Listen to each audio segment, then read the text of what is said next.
案更加查咗8年，仲查緊。個名就叫做滲水辦，但佢係咪叫做放水辦呢？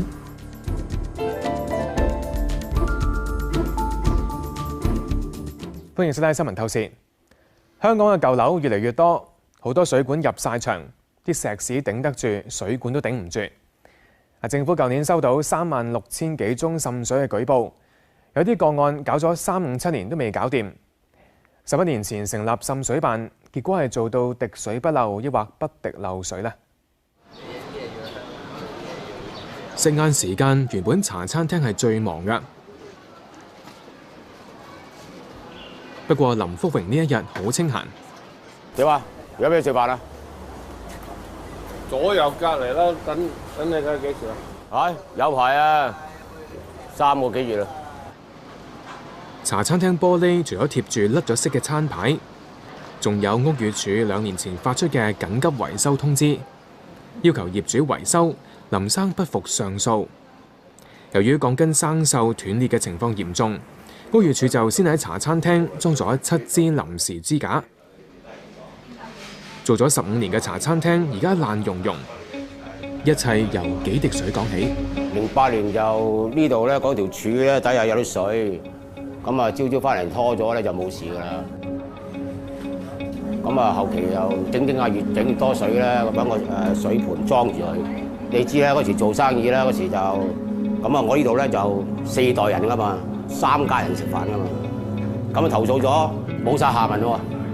嗰時本身我又唔知咁多嘢噶嘛。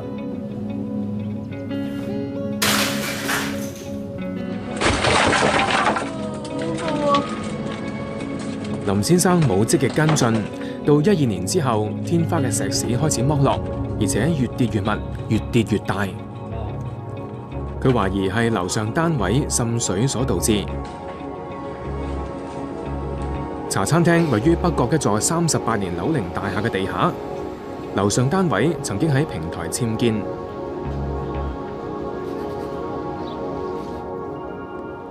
13同14年，佢哋先後向屋宇署同食環署成立嘅聯合辦事處，即係滲水辦求助，由第二女林巧欣跟進。個過程我係由零知識到今日，我唔能夠講話我好熟悉，但起碼我任何一個部門，任何一啲專業人士我都接觸過。呢幾個部門見到我個名，佢哋都話又係林小姐咯。根據政府熱線1823提供嘅資料，9個月投訴滲水期間，林巧欣發咗13次電郵俾1823，一次俾食環署。1823回覆咗12封電郵俾林巧欣，17封係俾食環署，7封俾滲水辦，要求跟進事件。就係打電話嘅啫，其實打咗好多年嘅，做唔到任何嘢出嚟。到我正式去白紙黑字電郵俾咁多個部門，佢哋有嚟到勘察啦、睇啦，咁亦都發現已經爛得比較嚴重啦。滲水辦去到樓上單位視察同測試，確認浴室地台同淋浴間嘅周邊牆壁滲水。15年向業主發出妨擾事故通知，命令要喺預定限期內做維修。不過林巧欣話滲水並冇因此而停止。佢舊年6月又再向滲水辦投訴，到而家都仲查緊。我投訴樓上滲漏，竟然係俾個維修令我，係咯，我尋求協助。有人喺度招緊我，你要我去維修好喎，但係源頭係樓上啊嘛，你永遠唔止水嘅，我下面永遠都係爛噶嘛，我冇可能入到去個單位度做勘察噶嘛，政府部門就有咁嘅權力啊嘛。個名就叫做滲水辦，但佢係咪叫做放水辦呢？律師李超華不時都處理有關樓宇滲水嘅個案。佢話一宗個案原本限定滲水單位喺14日內做好維修，但係喺冇通知受影響嘅住戶下，滲水辦將限期延長到125日。食環署所做嘅嘢咧，合唔合呢個邏輯，合唔合理，同埋會唔會亦都違反咗成個法律嘅公義嘅問題？咁你放生呢個樓上嘅業主，樓下嘅業主個苦主咪繼續又要容忍多125日啊？咁呢個合唔合理呢？滲水辦處理個案要幾耐呢？我哋收到一個個案，滲水辦接到投訴後12日上門確認屬於滲水滋擾，再過12日到樓上單位嘅排水渠做釋水測試，10日之後報告話樓下天花冇出現釋水。2個幾月後，滲水辦外判嘅承辦商到樓上嘅單位做蓄水測試，3個幾月之後提交報告，話企崗地台同周邊嘅牆壁滲水。再過24日，滲水辦向業主發出妨擾事故通知，命令業主28日內做維修。2個幾月後，再到樓上嘅單位做複核測試，話天花嘅滲水已經乾咗。由投訴到終止調查已經用咗超過1年。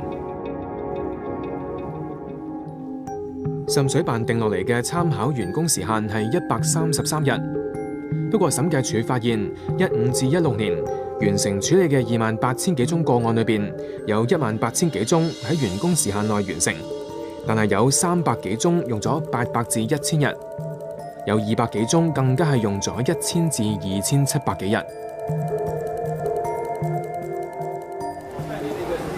哇，係喎，好多裝晒啲頂咯，已經。係啊，同埋啲話你鋼筋都露咗好多出嚟喎。係啊。呢一日，我哋請測量師何巨業嚟睇下茶餐廳嘅損毀情況。保護翻，但係點知咧？其實你見到哇，好輕力嘅咋，好輕力，好似敲下門咁樣嘅啫。其實裏邊因為有水，即係你經過好長時間嘅侵蝕嘅。咁所以如果冇咗啲千斤頂咧，其實隨時呢度會有下墮嘅風險。而家都係一個短期止住咳嘅做法。除咗橫梁有即時危險，呢度咧，呢度有啲滲水啦。其實呢啲仲有呢一條支撐地下至19樓嘅結構柱，屋宇署做咗臨時措施，裝咗臨時支架，同埋用混凝土封住，加強承重嘅能力。原本嘅鋼筋呢張相就係佢封之前嘅狀況。如果呢條柱真係去到個破損晒冇個結構功能咧，咁成座大廈都有危險。小病唔去醫，就會累積變咗啲大病，去到呢個頑疾。而家我哋存在一個問題，冇一個好好嘅機制協助樓上樓下或者法團同埋個別業主之間去處理呢啲嘅所謂嘅爭議。損毀嘅結構柱係大廈公用部分，屋宇署已經向法團發出命令，要求佢哋喺5月23號之前就支柱嘅結構完整性進行勘測，並且提交報告同補救工程建議。另外，除咗涉及滲水嘅茶餐廳同樓上嘅單位，全座大廈所有單位都已經被釘契。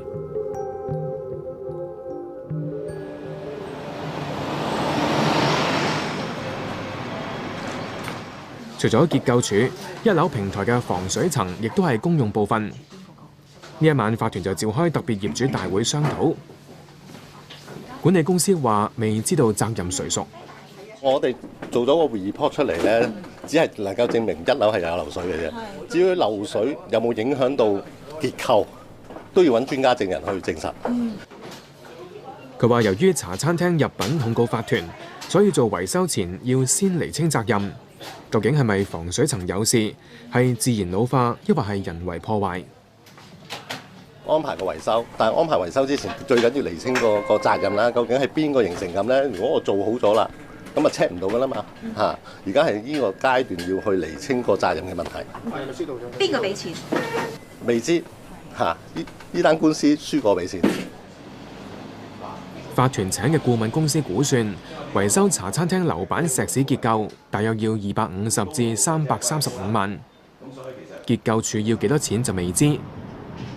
有住喺22樓嘅業主話，知道事件糾纏咗幾年，但係冇諗過1樓漏水，佢住20幾樓都可能要夾錢。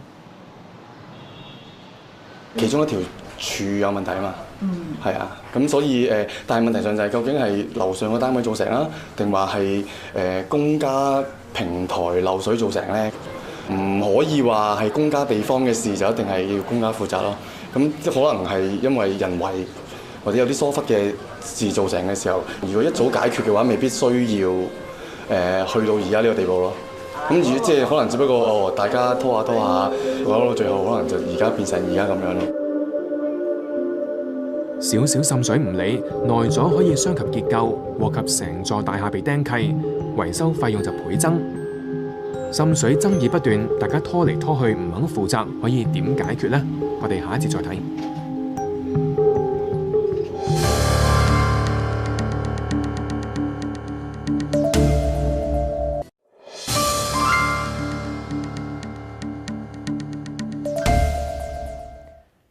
滲水辦揾到源頭嘅成功率得36%。2013年尾開始已經外判咗俾承辦商，用新式嘅儀器去探測複雜嘅個案。但問題係滲水一般都涉及其他住戶，好多人怕要俾錢去維修，會諸多阻撓去拖延，分分鐘小病變大病。探測滲水可以用新嘅科技，但係有咩辦法可以解決人心呢個老問題呢？日常生活嚟講咧，滲水咧係一個好大嘅滋擾。屋宇署前署長蔡宇略呢一日嚟到香港高等教育科技學院，介紹佢研究有關檢測滲水源頭嘅新方法。最重要嘅問題咧，就係究竟啲而家識水測試嘅方法係唔係可靠咧？滲水辦而家主要用釋水、蓄水、灑水、反向壓力測試揾滲水嘅源頭，但係成功率只係得36%。遇到複雜嘅個案，滲水辦會外判俾承辦商，用微波測試儀器去偵測。1609微波測試咧，個最大嘅優點咧就係佢可以斷層咁一層層喺，譬如喺個石屎板裏邊咧，每層50mm、100mm 咁嘅深度，一層層咁可以度得到。個坊間咧一般咧就係好似呢個圖咁樣。我哋知道呢度咖啡色嘅地方濕啲，黃色嘅地方冇咁濕，只能夠用嚟話係有水，咁但唔知道啲水喺邊處嚟嘅。呢個我哋正話呢個。蔡宇略研究改善現有微波測試，透過比較唔同時間做嘅濕度分佈圖，分析水嘅流向。每一個時間就一張等濕線圖。好啦，呢張嗱，佢一開手嗰時8點鐘嗰時。佢就係嗰個濕度分佈係咁噶，啡色最濕嘅地方，黃色冇咁濕嘅。擺一半，啡色而家變咗大咗啦，黃色嗰度咧又擴張咗啦，然後9點啦，又再擴張咗啦，夾埋佢咧，我哋可以睇到佢嗰個流向啦。其實就係動態化。魏先生喺深水埗呢個單位住咗近50年。年幾前樓上改建成劏房，閣樓嘅天花首先發現滲水，佢向滲水辦舉報，搞咗成年都仲未搞掂。佢話佢超標啦，佢都話證實係佢漏水噶啦，早幾個月已經定咗噶啦。佢有做嘢隔幾個月，你吹得佢緊佢先，咪上嚟望望咯。日滴夜滴，對方拖嚟拖去都唔肯維修。魏先生唯有用防水膠布封晒成個廳嘅天花。再將啲水引出街。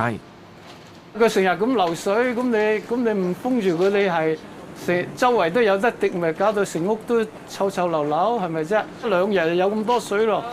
呢啲咪漏水咯，呢啲咪咁流咯。嗱，你睇到㗎，呢啲摸佢就跌晒落嚟㗎啲嘢，你睇幾污糟。呢度又係廁所，沖完涼嗰啲水啊，或者洗完嘢嗰啲水咪倒，咪慢慢滲落嚟咯。2月中，樓上話佢已經做咗維修，滲水辦嘅屋宇署職員同承辦商就上嚟復檢。佢維修唔嘈嘅，我下邊咁出奇嘅維修，冇聽聞過錘仔聲啊！今次要嚟做翻係上次嗰個位，睇下佢做翻嗰個補救嗰個問題。如果呢次都仲係滲嘅話，就可以告佢。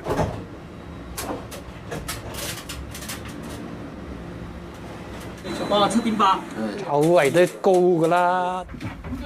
角仔天花濕度超過35，代表仲有滲水。其餘防水布遮住嘅天花，今次就冇檢測。咁呢度咧？呢度唔使做咯喎，做唔做？呢邊就做唔做啊？唔做住。你自己上嚟睇啦，係咪啊？呢啲係咪漏水啊？呢度新嘅 area 係咧，新㗎，一路都有。一直都係滴㗎喎。咁我哋翻去再睇翻個報告嗰個詳細內容啦。如果即係你今日唔可以 check 埋用微波測試 check 埋呢個。我哋唔係負責去睇呢一個新嘅位置。幾日之後，魏先生收到維修工人嘅電話，話樓上業主安排佢哋嚟做維修。今次係魏先生投訴近1年嚟第一次入到樓上嘅單位睇。邊啲房冇揾一陣帶你落去望下。不出所料，其中一間劏房嘅廁所同星盤就對正魏先生天花滲水嘅位置。半個月之後，我哋再向魏先生跟進，佢話噩夢未完，啲水仲係漏緊，而滲水辦嘅報告就要等到4月中先有。滲水辦外判商話，好多難搞嘅個案，問題唔係揾唔到滲水源頭，而係出事嘅單位拖拉，唔肯負責。最苦嘅一定係住喺樓下嗰個由朝滴到晚。滲水辦又好，食環署又好咧，應該嚴正考慮咧，係咪要嚴厲啲嚟去執法？就唔能夠放鬆手腳嚟去做。李超華話：法例賦予食環署權力，可以控告滲水單位，甚至可以入屋代做維修，再向業主追討費用。法例其實賦予佢相當嘅權力嘅，咁佢會唔會依據有關嘅法例賦予嘅權力嚟到執行呢？呢個係咪即係從嚴執法啦？過去2年有3萬幾宗處理緊嘅滲水個案，食環署回覆話有4宗提出咗檢控，但係就未試過為單位維修再追翻錢。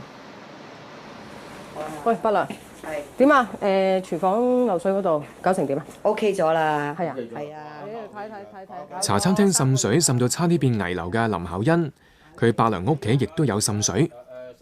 追查之下，係對上幾層單位嘅入牆水管漏水，一直滲落嚟。哇！呢個坡寸幾喎，呢個坡。係啊，而家摸落去都仲係濕㗎，就係止咗水。伯娘好彩好多，投訴後3個月就止到水。要水務署出信佢先肯整咯，限佢14日內一定要整，若果唔係要刪佢水喉，咁之後咧佢就有整啦。好羨慕，我3年都未搞掂啦。如果源頭單位樂意肯配合你哋去做一啲測試嘅，咁我相信個過程係會快速啲嘅。除咗用停水、執法等威逼嘅方法之外，仲有冇方法可以令源頭單位肯樂意配合呢？有管理公司就為屋苑買財產全險，保障範圍包括係爆水喉或者漏水引致嘅損失。管理處收到滲漏投訴之後，會轉交保險公司處理。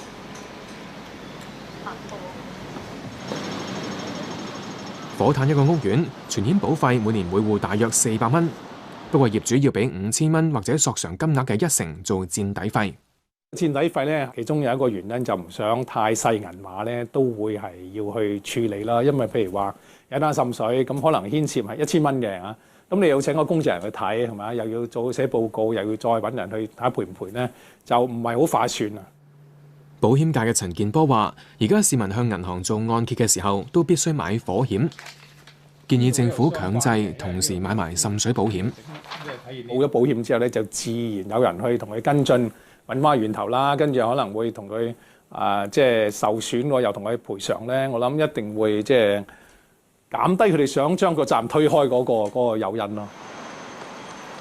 06年，屋宇署前署長蔡宇亮屋企樓下投訴滲水，滲水辦用蓄水測試證實啲水係嚟自佢屋企嘅工人廁所，要佢維修。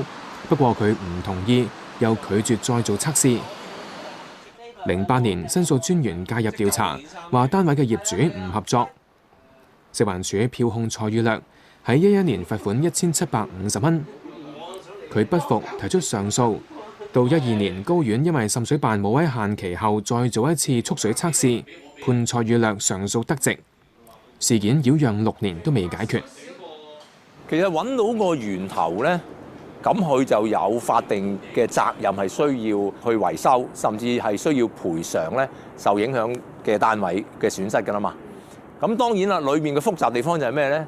不如唔認就等你睇下，你去法庭追討啦，或者喺呢段時間咧，佢就賣咗個單位，咁咪將個責任咪推卸咗俾人咯。而家全港嘅私樓滲漏超過3個月嘅個案有1萬宗，但係公屋就只係有幾十宗，點解差咁遠嘅呢？公屋係屬於單一業權，由房委會負責維修，目標係3個工作天內檢測，2個月內完成維修。如果拒絕職員入屋，租戶會被扣7分，扣滿16分，單位就可能被收返。14年超過3個月仍然未解決嘅個案少過30宗，平均20日就完成維修。其實係難㗎。建築測量界嘅立法會議員姚松炎話：可以探討參考公屋嘅做法。如果我哋能夠透過一啲新嘅制度，令到咧有呢啲漏水，如果確定到係一啲正常老化，唔係人為故意嘅情況底下咧，有一個出錢嘅機構，好似房委會咁，能夠用好好嘅服務啦嚇。咁其實係幫助到解決而家點樣去處理漏水嘅糾紛嘅。水管滲水本來係小問題，公屋嘅經驗可以見到平均20日